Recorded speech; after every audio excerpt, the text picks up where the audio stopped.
Morning YouTube, Warbles on a lot here. 24th of May 2015, second half of Outsiders, plus first dog on the moon.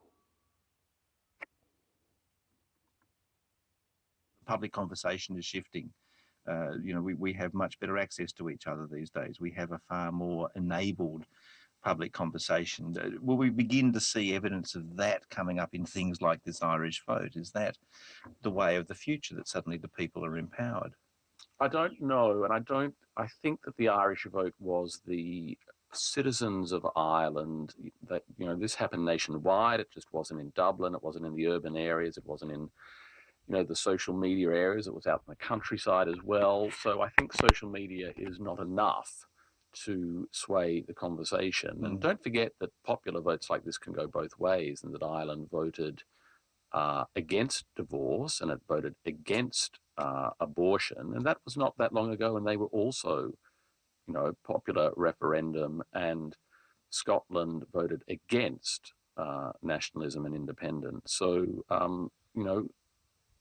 you can't assume, I don't think, that the progressive vote is going to win every time if you hold a national populist referendum.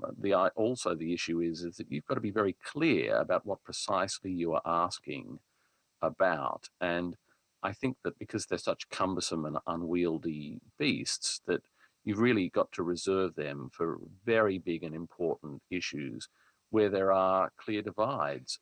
You have to respect the opposition side. And I think that cleverly in Ireland, realizing that there were such powerful forces ranged against gay marriage, it was a very clever way of totally legitimizing, A, the issue, but B, the outcome, which is something that the opponents of gay marriage now have had to accept. Stephen Brooke and Van Batten with you for Outsiders this morning on Sunday Extra. Another demonstration of how politics works in this country this week around iron ore. Twiggy Forrest here. The enormity of the pressure which the government came on. I mean, we literally saw plane loads of lobbyists get flown in by the multinationals into Canberra. They never let up all weekend. They never let up all week. The Prime Minister following suit. The last thing we would want is a one-sided inquiry which degenerates into a witch hunt against some of our best companies. And yet Van Batten, it was just a few days before that Tony Abbott had agreed with Alan Jones on radio that we needed an inquiry into the price of iron ore. Clearly they got to him in the meantime. Yes, didn't they? There is that particularly good piece, I think it's the Bernard Keane piece, where it's about Tony Abbott's political habit of agreeing with whoever he's in a room with. So the tactic is just to keep him in a room long enough and ensure no one can get to him. But it is extraordinary, this country, the economic obsession in this country, which is entirely around iron ore prices. When, we know why iron ore prices fell, because we and Brazil, I believe, is our competitor, increased capacity. Everybody was making so much money, they wanted more ore. China would grow forever. And so they drove down the price of ore, which, by the way, is still enormously high. But it's a complete failure of this government to look at any sort of economic terms of reference beyond the can you dig it out and make money from it, and if not, why not, and how much at what time. Is it annoying, Stephen Brooke, that policy would turn on a dime so quickly? I mean, do we know what the government stands for on important issues like that?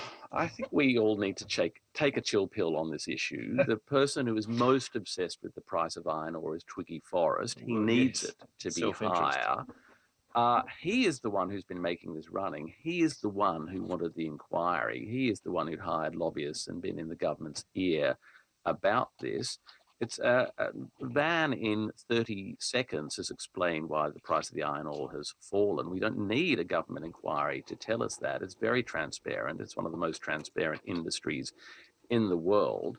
So I think actually that this decision not to have an inquiry is a victory for common sense. And if you look at the Abbott government's economic record, they said no when Qantas went to them and said, look, we need a multi-million-dollar line of credit.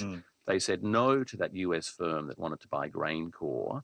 They said no to the car industry, which yet again, cap in hand, had gone to the government and said, hey, give us a few million more and we'll keep manufacturing cars in Australia.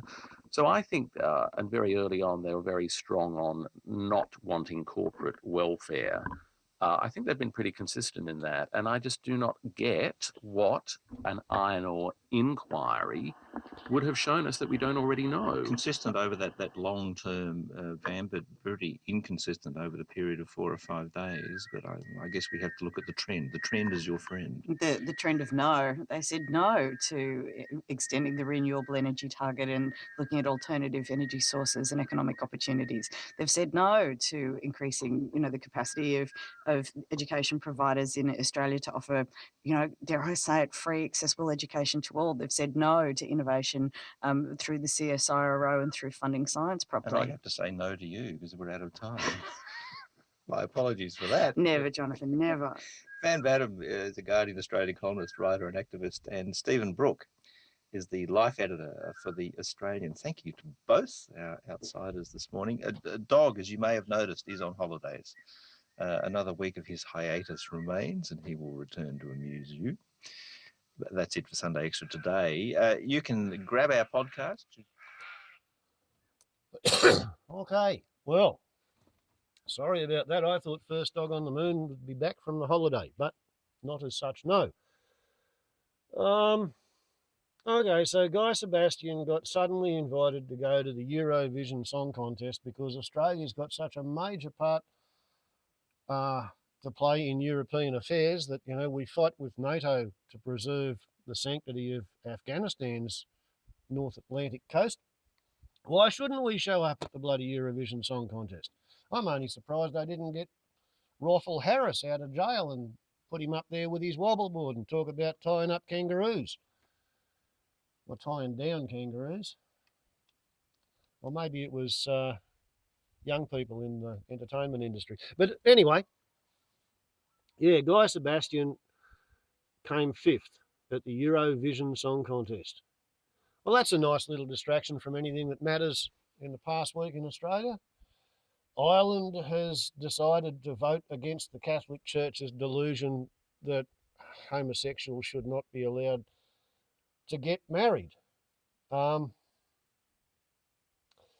find that a bit of a squirrely sort of a topic because, as I understand it, once upon a time in Britain, if an unmarried woman was pregnant, they used to actually chase her out beyond the town boundaries because if she gave birth inside the municipal boundaries, then the council was obliged to raise the child because it was a fatherless child.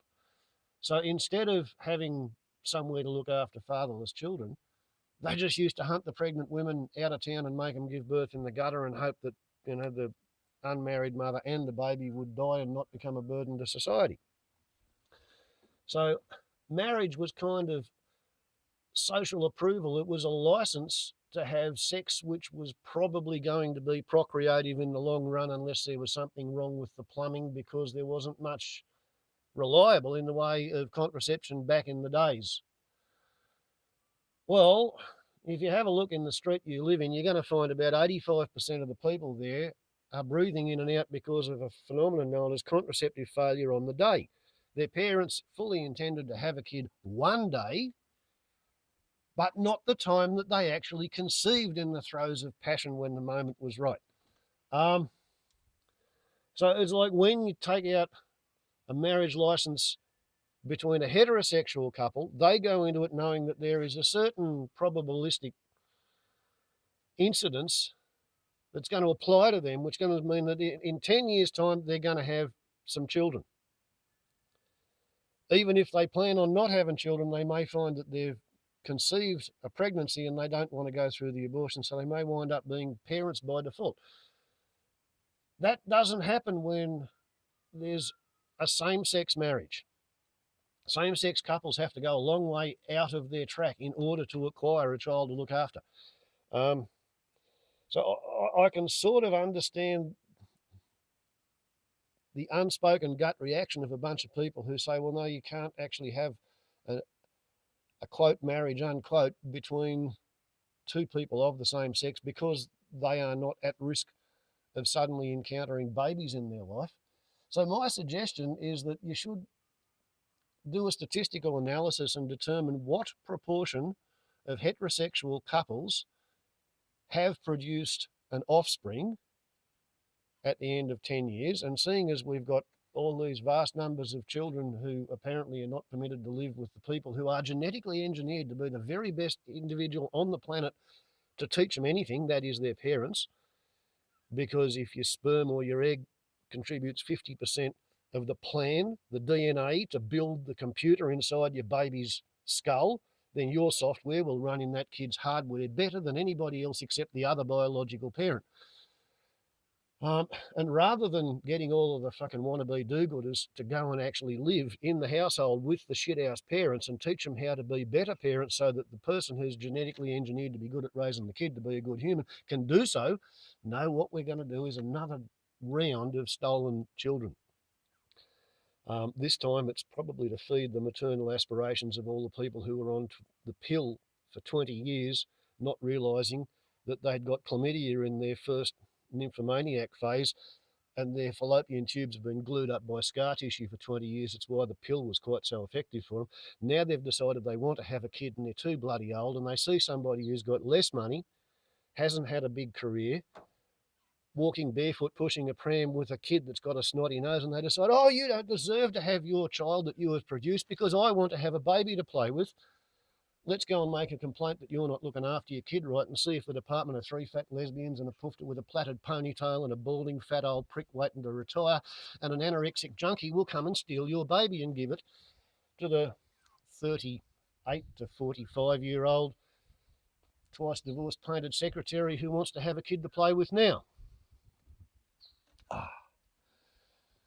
Where was I going with that? Yes, that's right. I think we should allow anybody to marry anybody as long as they accept the idea that they may actually find a baby delivered into their lives by the random chances of statistics. And all of the same-sex couples who sign up to get officially married should have their names go into something like a lottery ballot selector so that all of the children who are being taken away because their biological parents are allegedly no good for them, the gays and the lesbians and the transgenders and the bisexuals, those married couples, they should be put in the running to have random babies allocated to them by the statistics of the process. And we'll see how many homosexuals are willing to get married when it means that they might wake up one morning and find that the government writes to them and says, you're going to have a baby. You know, if you want all of the alleged social and cultural benefits as well as the tax perks of being married, and I can see why they want that because they're in a one-to-one relationship and all the rest of it, I think they should have to actually stand the risk of having to look after a kid that they didn't actually plan on, but it's come to them anyway. Of course, nobody's ever going to put my suggestion into practice, but you know, that's just what I think might be a fair thing. If nothing else, it would give the same-sex marriage advocates something to defend themselves with against those who say, oh, but marriage is about parenthood, marriage is about children, marriage is about all of the traditional values. If the gay marriage advocates were to say, yeah, but you know, when we get married, we're going to have the same risk of having a baby come into our lives as you guys do, it would give Corey Barnardi less to talk about, wouldn't it, in his party room when he's using campaign funding pressures to make otherwise sensible people vote along with his garbage. So, that's been the week in Australia. And of course, all of this shit meant that nobody paid any attention at all to the idea that the government in its budget cut $30 million from the funding of the Bureau of Meteorology because they don't want the Bureau of Meteorology talking about how the temperature is trending up and the rainfall is trending down and the storms are trending more intense and how it's all part of global warming because that's not politically interesting to the Liberal National Party. They've also defunded the Murray-Darling Basin Irrigation Commission because they didn't want them to be able to respond to the Bureau of Meteorology's predictions that we're going into an El Nino because that would also be politically upsetting for them. It's really sad being an Australian sometimes, particularly since Tony Abbott's been in the cabin, flying his little 3-engine jumbo jet, crashing it as hard as he can. Oh yeah, that's the other thing. Cardinal Pell's been outed by the people that he tried to bribe to shut up about being abused in his bloody church. Warbles on a lot to YouTube. Ciao.